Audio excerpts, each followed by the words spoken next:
The most brutal political takedown in modern British history just happened live on television.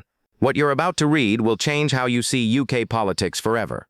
The clock struck 12 in the House of Commons. Prime Minister's questions was about to begin. Nobody in that historic chamber could have predicted what was coming. In just 37 minutes, the political landscape of Britain would be shattered beyond repair. Keir Starmer walked into Parliament that Wednesday, thinking he was safe. His advisors had briefed him. The questions were predictable. The economy was improving. Labour was polling well. Everything was under control. They were wrong about everything.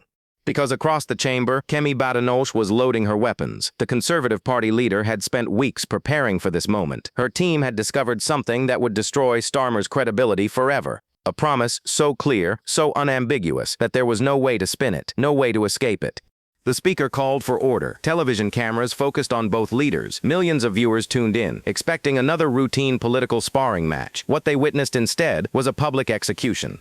Last year, in its manifesto, Badenoch began, her voice cutting through the chamber like a blade. Labour promised not to increase income tax, not to increase national insurance, and not to increase VAT. Does the Prime Minister still stand by his promises? The question hung in the air like a death sentence.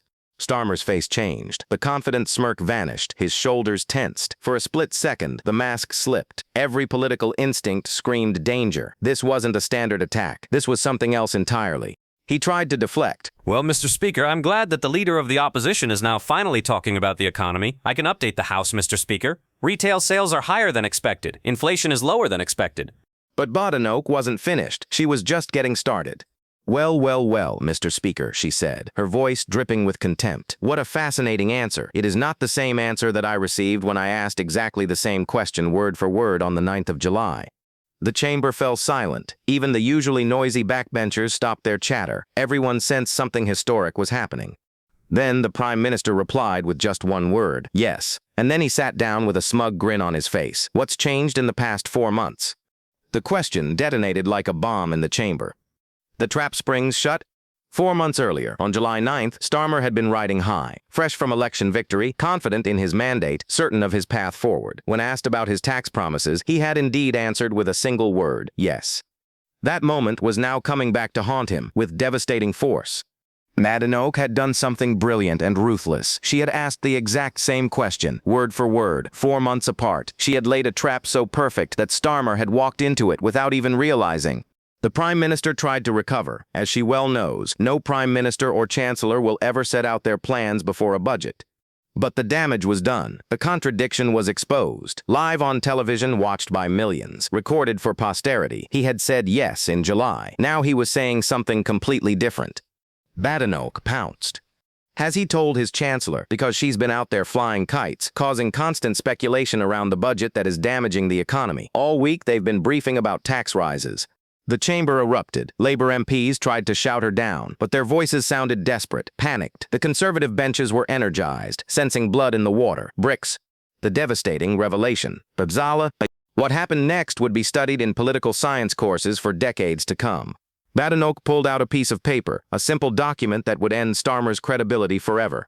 Let me remind the House, she said, her voice rising above the noise, of what the Prime Minister said on July 9th. I have the transcript right here.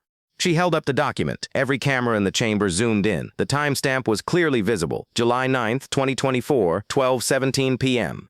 Question: last year in its manifesto, Labour promised not to increase income tax, not to increase national insurance, and not to increase VAT. Does the Prime Minister still stand by his promises?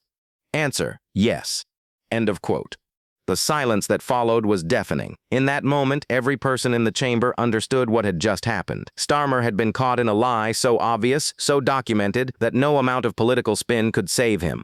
Starmer's panics. The Prime Minister's face went through a series of emotions in rapid succession. Confusion, realization, panic, anger. His hands gripped the dispatch box so tightly his knuckles turned white. He tried to fight back. Mr. Speaker, the productivity review figures are now coming in, and they show the true extent of the damage that they did. But his voice was different now, higher-pitched, strained. The confidence was gone, replaced by something that sounded almost like desperation. Badenoch wasn't done. She had prepared for this moment, and she was going to extract every ounce of political blood.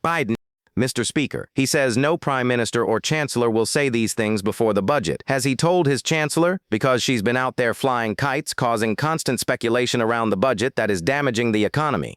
The systematic destruction. What followed was a masterclass in political warfare. Badenoch had prepared a systematic takedown that would leave Starmer defenseless. She attacked his economic record. On our record, we brought inflation down to 2%. It has doubled under him. We left him the fastest-growing economy in the G7. It is no longer. She attacked his credibility. The truth is, they have no ideas. We're giving them some. She attacked his weakness. He'll have to sell a hell of a lot more jets to make up for that borrowing, and he won't rule out any tax rises. He can't cut spending. He is increasing unemployment. Each attack was precise, targeted, devastating. Starmer tried to respond, but every answer only made him look weaker. The final blow, the killing blow, came when Badenoch revealed the true scale of what was happening behind the scenes. The fact that he has to stand there and make stuff up just shows what kind of crisis he's in. We had an itemized list. We had an itemized list of £47 billion. £23 billion was on welfare spending, which I asked him to work with us to cut. He refuses to do so. Then came the line that would be repeated on every news channel, every social media platform, every political discussion for weeks to come. All he knows how to do is tax, tax, tax. If you work, they tax you more. If you save, they tax you more. If you buy a home, they tax you more. None of these taxes were in the manifesto, which he had 4 years to prepare. The chamber erupted again, but this time, some Labour MPs weren't cheering. They were looking worried. They could see what everyone else could see. Their leader was being destroyed in real time. The aftermath begins. As PMQs ended, the political earthquake was already beginning. Within minutes, clips of the exchange were trending on social media. Starmer lied started appearing on Twitter. TikTok videos comparing his July answer to his November performance went viral. The BBC's political editor called it the most devastating PMQ's performance in a generation. Sky News ran a special analysis titled "The Day Starmer's Credibility Died." Even The Guardian, traditionally supportive of Labour, couldn't defend what they had witnessed. But the real impact was being felt behind closed doors. In the Labour Party WhatsApp groups, MPs were asking difficult questions. In Downing Street, advisors were in crisis mode. In the Treasury, officials were trying to figure out how to spin their way out of this disaster. The social media explosion. Within hours, the exchange had become the most watched political clip of the year. The original BBC Parliament footage gained 2.3 million views in its first 24 hours. Edited versions on TikTok racked up tens of millions more. The hashtag Kemi destroys Keir was trending worldwide. Memes flooded every platform. Starmer's yes from July was remixed, auto-tuned, and turned into viral content that reached audiences far beyond traditional political engagement. One particularly damaging meme showed Starmer in July saying yes with a confident smile, followed by his November performance with panicked expressions. The caption read, "When you lie so hard you forget your own lies." Behind the scenes, Labour in crisis. Inside Labour headquarters, the mood was described by one insider as funeral-like. Senior advisors who had worked on the manifesto were in emergency meetings, trying to figure out how their careful promises had become a political time bomb. The problem was simple but catastrophic. They had made clear, unambiguous promises about taxes during the election campaign. Those promises were central to their victory. Millions of voters had supported them based on those commitments. Now, faced with economic realities, they needed to break those promises, but they had never prepared for how to do it. They had assumed they could manage the messaging, control the narrative, spin their way through. They hadn't counted on Kemi Badenoch. The Conservative strategy revealed behind Badenoch's devastating performance was months of careful preparation. Conservative researchers had been monitoring every Starmer statement, every interview, every parliamentary answer. They had been building a database of contradictions and inconsistencies. But the July 9th exchange was special. It was so clear, so unambiguous, that it couldn't be spun or reinterpreted. Starmer had been asked a direct question about his promises and had given a direct answer, yes. Conservative strategists realized they had a political weapon of unprecedented power. They decided to wait, to let Starmer dig himself deeper into the contradiction. They watched as his government started briefing about potential tax rises. They waited as speculation mounted about the budget. Then, when the moment was perfect, they struck. The media feeding frenzy. The story dominated news cycles for days. Every major outlet ran analysis pieces. Political commentators who had previously given Starmer the benefit of the doubt were now questioning his basic credibility. The Times ran a devastating editorial titled "The End of Trust." The Telegraph published a forensic analysis of Labour's manifesto promises versus their current positions. Even friendly outlets like The Guardian were asking tough questions about whether Starmer could survive such a fundamental credibility crisis. Television political shows played the clip endlessly. The contrast between July Starmer and November Starmer became a visual metaphor for political dishonesty. International reaction. The story didn't stay contained within British politics. International observers, particularly in the United States and Europe, began questioning Britain's political stability. CNN ran a segment titled "Britain's Credibility Crisis." European political commentators noted how quickly British political leaders could fall from grace. American political strategists studied the exchange as an example of how a single moment could destroy a political career. The pound weakened slightly as international investors questioned the predictability of British economic policy. If the government couldn't keep basic tax promises made just months earlier, what else might change? Labour's desperate response. Labour's response strategy revealed just how devastating the attack had been. Instead of defending Starmer's position, they tried to change the subject entirely. Chancellor Rachel Reeves gave interviews talking about conservative economic failures. Deputy Leader Angela Rayner attacked conservative social policies. Cabinet ministers were deployed to discuss anything except the tax promise contradiction. But every interview came back to the same question. How could voters trust a prime minister who had so clearly broken his word? The standard political deflections weren't working. The video evidence was too clear, the contradiction too obvious. Even sympathetic interviewers couldn't help but ask the uncomfortable questions. The poll numbers tell the story. Within a week of the PMQ's exchange, the political impact was measurable in polling data. Labour's lead, which had been steady at around 8 to 10 points, began to collapse. More damaging than the overall numbers were the trust ratings. Starmer's personal credibility scores plummeted. The number of voters who said they trusted him to keep his promises fell by 15 points in a single week. Even more concerning for Labour were the demographic breakdowns. They were losing support among exactly the groups that had won them the election. Working-class voters who had trusted their tax promises, middle-class families worried about their financial security. The Conservative Party, meanwhile, saw their numbers rise for the first time in months. Kemi Badenoch's personal ratings surged. She was suddenly being talked about not just as opposition leader, but as a potential prime minister. The Treasury's secret panic. Behind the scenes, Treasury officials were in crisis mode. The government's entire economic strategy had been built around maintaining public confidence while gradually introducing necessary tax rises. That strategy was now in ruins. The PMQ's exchange had made it impossible to introduce tax rises without massive political cost. But the economic situation still required additional revenue. Senior civil servants began preparing multiple scenarios. Could they delay tax rises until after the crisis passed? Could they find alternative revenue sources? Could they somehow restore public trust? The answer to all these questions was increasingly looking like no. The cabinet meeting that changed everything. 3 days after the PMQ's disaster, Starmer called an emergency cabinet meeting. According to leaked accounts, it was one of the most tense sessions in modern political history.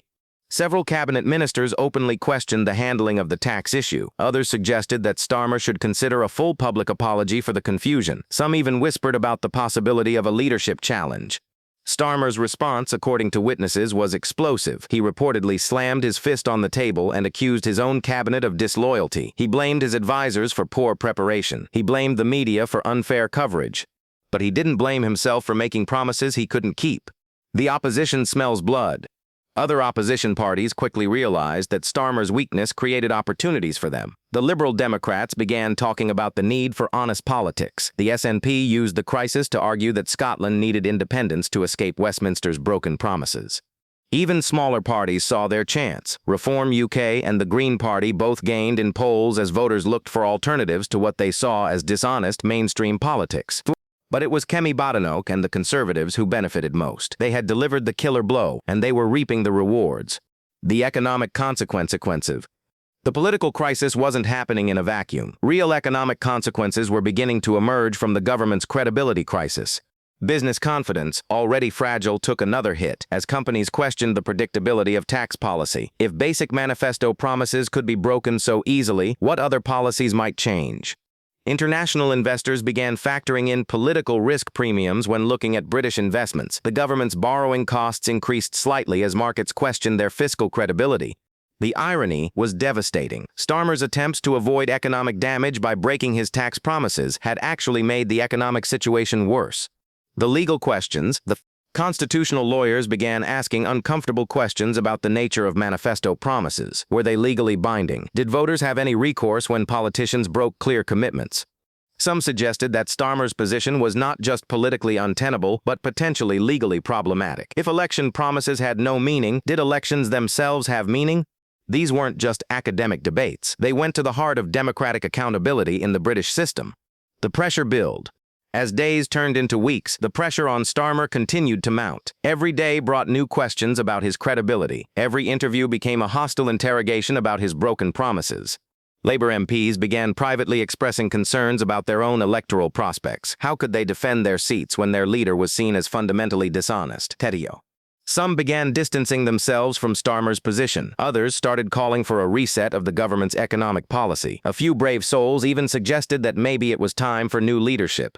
Kemi Badenoch's victory lap. Meanwhile, Kemi Badenoch was experiencing the political high of her career. The woman who had destroyed a prime minister in 37 minutes was suddenly the most talked-about politician in Britain. Conservative Party donations surged. Membership applications flooded in. For the first time since their election defeat, Conservatives dared to hope that they might return to power sooner than expected. The DAP. Badenoch handled her newfound prominence with skill. She didn't gloat or oversell her victory. Instead, she positioned herself as the defender of honest politics, the leader who would restore trust to British democracy. The contrast with Starmer couldn't have been starker. Being the international lessons, political observers around the world began studying the exchange as a masterclass in opposition tactics, how to lay a trap, how to time an attack, how to deliver a knockout blow. American political consultants noted how Badenoch had used Starmer's own words against him. European politicians studied how a single moment of preparation could destroy months of careful political positioning. The lesson was clear. In the modern media age, everything is recorded, everything is remembered, and every contradiction will eventually be exposed. The long-term damage. But the real impact of that November afternoon went beyond immediate political consequences. Starmer's credibility crisis was undermining trust in the entire political system. Obaniston. If manifesto promises meant nothing, why should voters believe any politician? If clear commitments could be abandoned without consequence, what was the point of democratic accountability? These questions were beginning to resonate beyond Westminster, beyond the political classes, into the general public. The PMQ's exchange hadn't just damaged Starmer, it had damaged democracy itself. The media circus continues. Weeks after the initial exchange, media interest showed no signs of diminishing. New angles emerged daily. Investigative journalists dug into Labour's manifesto preparation process. Political historians compared Starmer's situation to other dramatic political falls. The BBC commissioned a special documentary titled The 37 Minutes That Changed Politics. ITV planned a drama reconstruction. Netflix executives reportedly inquired about documentary rights. The story had transcended normal political coverage to become a cultural phenomenon. The public's verdict. Opinion polls revealed the depth of public anger about broken promises. Focus groups showed voters using words like betrayed, lied to, and cheated when discussing Starmer's tax U-turn. More concerning for Labour was the generational divide in the polling. Younger voters, who had supported them in large numbers during the election, were particularly angry about what they saw as fundamental dishonesty. The demographic coalition that had won Labour the election was fracturing before their eyes. The economic policy chaos. With their tax strategy in ruins, the government struggled to develop coherent economic policies. Every proposal was met with questions about whether it represented another broken promise. The Treasury found itself paralyzed, unable to make the fiscal adjustments that economic conditions demanded. The political cost of any tax rise had become prohibitive. This paralysis began affecting real economic performance, creating a vicious cycle where political weakness led to economic weakness, which led to further political weakness. The opposition's united front. Something remarkable began happening in Parliament. Opposition parties that normally disagreed on everything found common ground in attacking Starmer's credibility. Conservative, Liberal Democrat, SNP, and even smaller party MPs began coordinating their attacks. They had identified a fatal weakness and were determined to exploit it ruthlessly. The government found itself isolated, defending the indefensible against a united opposition that smelled political blood. The cabinet rebellion grows. Within Labour's own ranks, the rebellion was spreading. Cabinet ministers who had initially stayed loyal began questioning whether Starmer could lead them into the next election.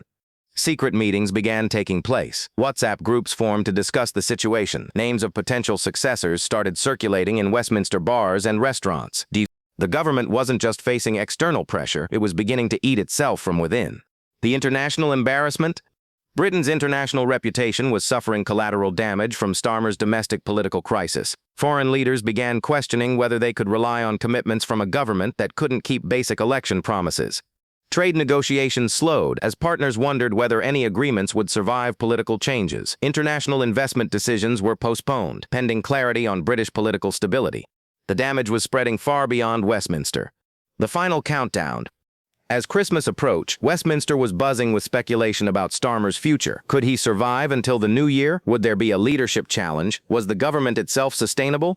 The answers to these questions remained unclear, but one thing was certain, that November afternoon in the House of Commons had changed everything. When Kemi Badenoch had set a trap so perfect that it had captured not just a prime minister, but an entire government. In 37 minutes of questioning, she had exposed the fundamental weakness at the heart of modern British politics, the gap between what politicians promise and what they deliver.